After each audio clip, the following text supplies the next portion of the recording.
Liz Truss has hailed a major breakthrough in trade talks with Australia, with a deal set to be finalized in June.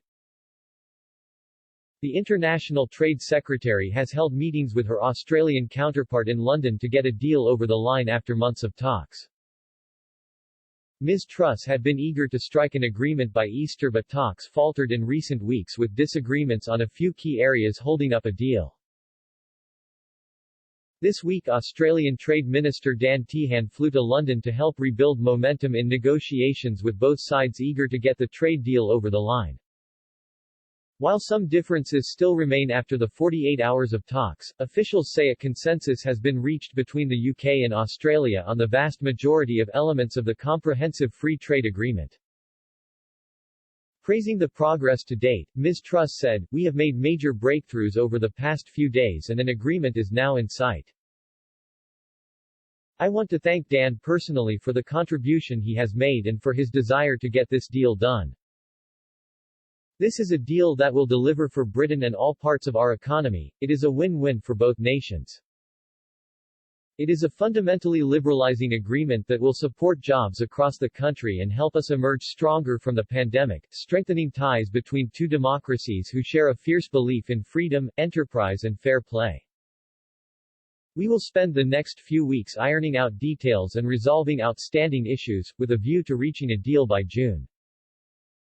The breakthrough in the crunch negotiations came after talks during Vietnamese dinner on Thursday, with discussions continuing over fish and chips today.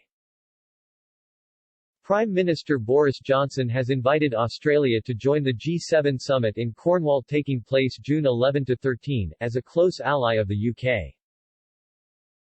It is hoped the finalized deal will be signed off at the meeting of world leaders.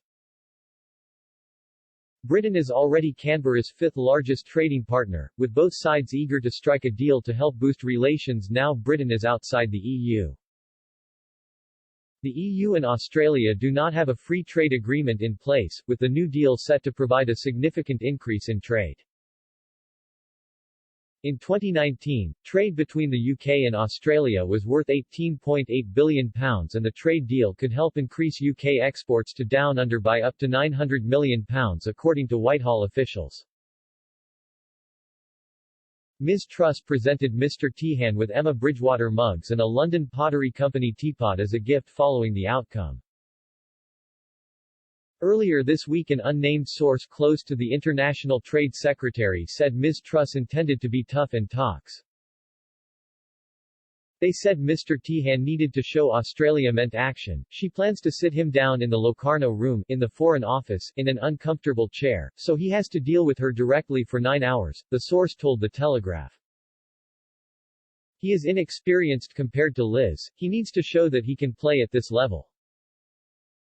Australia need to show us the color of their money, they're great friends of ours and talk a good game about free trade and wanting a deal, but they need to match those words with action.